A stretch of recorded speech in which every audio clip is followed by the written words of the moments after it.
और नया सवेरा में आगे बढ़ते हुए बात कर लेते हैं अब देश की राजधानी दिल्ली की, जहां लगातार हो रही बारिश की वजह से निचले इलाकों में बाढ़ जैसे हालात इस समय बने हुए हैं। क्योंकि यमुना नदी का जलस्तर गुरुवार को हालांकि कुछ घटना शुरू हुआ है, लेकिन उसके बावजूद भी अभी भी खतरे के निशान से 2 मीटर ऊपर ही बह रहा है। और दिल्ली के पुराने रेलवे पुल पर गुरुवार को यमुना का जलस्तर 207.48 मीटर तक पहुंच गया, जो इस साल का उच्चतम स्तर है। राज्य सरकार निचले इलाकों में रहने वाले जो लोग हैं उन्हें सुरक्षित स्थानों पर पहुंचाने और राहत सामग्री की उपलब्धता सुनिश्चित कराने में जुटी हुई है। और वहीं मौसम विभाग के मुताबिक आज से दिल्ली में बारिश का दौर थम सकता है। तो लगातार हो रही है बारिश, खतरे के निशान के ऊपर यमुना नदी, हथनीकुंड बैराज से भी कई क्यूसेक पानी छोड़ा गया है। हालांकि जो निचले इलाके में रहने वाले लोग हैं वहां से लोगों को सुरक्षित स्थानों पर ट्रांसफर किया गया और जो रोजमर्रा की जरूरत की बुनियादी चीजें हैं उनकी उपलब्धता सुनिश्चित करवाई जा रही है।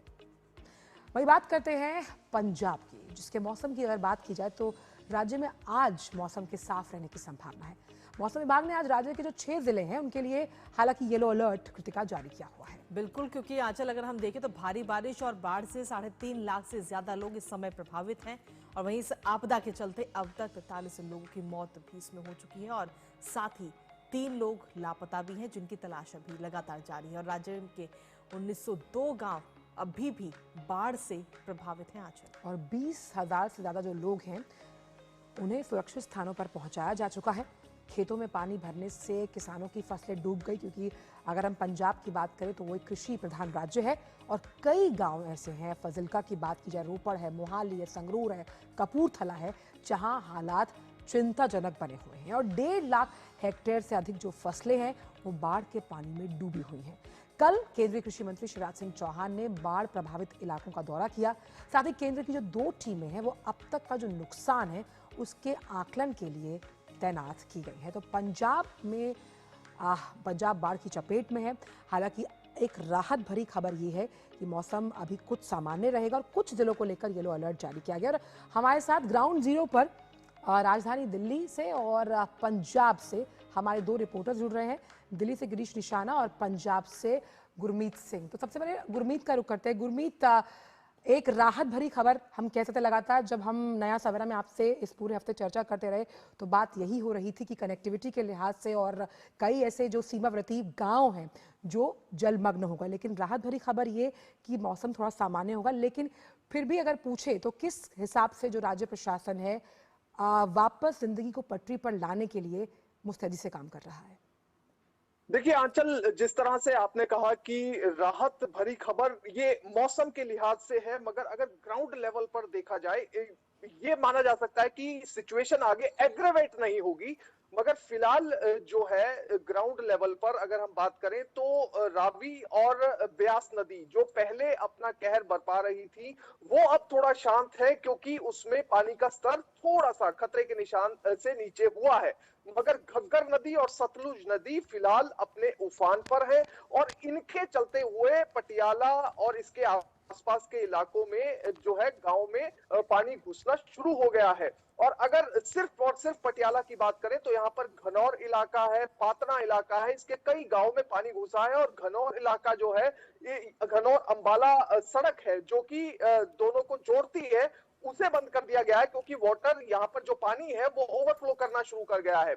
इसके साथ ही लुधियाना की अगर मैं बात करूं तो लुधियाना में धूसी बांध है। धूसी बांध हालांकि कच्चा एम्बैंकमेंट है, कोई बहुत ज्यादा पक्का नहीं है, मगर ये पंजाब के कई इलाकों में अमृतसर, गुरदासपुर और लुधियाना में ससराली गांव है और इसके आसपास एक बहुत बड़ा रेडियस है, वहां पर ये बांध कमजोर हुआ है और यहाँ पर कई गांवों पर खतरा मंडरा रहा है कि वहां पर भी ये फ्लड वाटर आ सकता है। तो इसके लिए वहां पर आर्मी टीम्स डिप्लॉय की गई है ससराली गांव में और 1 किलोमीटर के रेडियस में एक रिंग एम्बैंकमेंट यानी कि रिंग बांध बनाया जा रहा है कि जिससे गांव में पानी ना भरे। इसके साथ ही तरन तारण में भी कुछ ऐसी सिचुएशन बनी हुई है और जम्मू, पठानकोट और फिरोजपुर और इसके साथ नकोदर जो ये ट्रेन की आवाजाही है इस रूट पर बंद कर दी गई है। और मैं आपको अपना फर्स्ट हैंड एक्सपीरियंस बता रहा हूं कि फिलहाल जिन भी इलाकों में फ्लड वाटर्स है या थोड़ा रिसीड हुआ है, कम हुआ है, वहां पर कल हम गए तो वहां पर सिर्फ और सिर्फ पैर रखा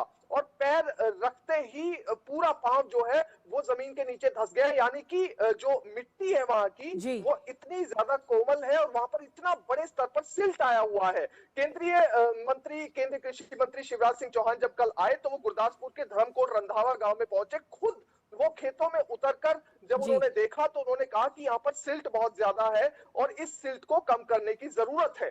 तो फिलहाल जो है ये सिचुएशन ग्राउंड पर प्रिवेल कर रही है और इसके साथ मैं बता दूं कि जो केंद्रीय टीमें हैं वो पंजाब का दौरा कर रही हैं और जो अमृतसर का रमदास इलाका है, अजनाला इलाका है, बाउली इलाका है जो सबसे ज्यादा वर्स्ट अफेक्टेड है, इसके साथ ही गुरदासपुर में कलानौर, डेरा बाबा नानक और बहरामपुर जो वर्स्ट अफेक्टेड एरियाज हैं और फाजिलका में नूरशाह, घुरका और कामावाली इन एरियाज के साथ साथ कई और बाढ़ प्रभावित क्षेत्रों का दौरा ये केंद्रीय टीमें कर रही हैं। इसके साथ ही पंजाब के मुख्य सचिव के साथ भी बैठक की जाएगी और एक पूरा असेसमेंट किया जाएगा पंजाब में हुए नुकसान का।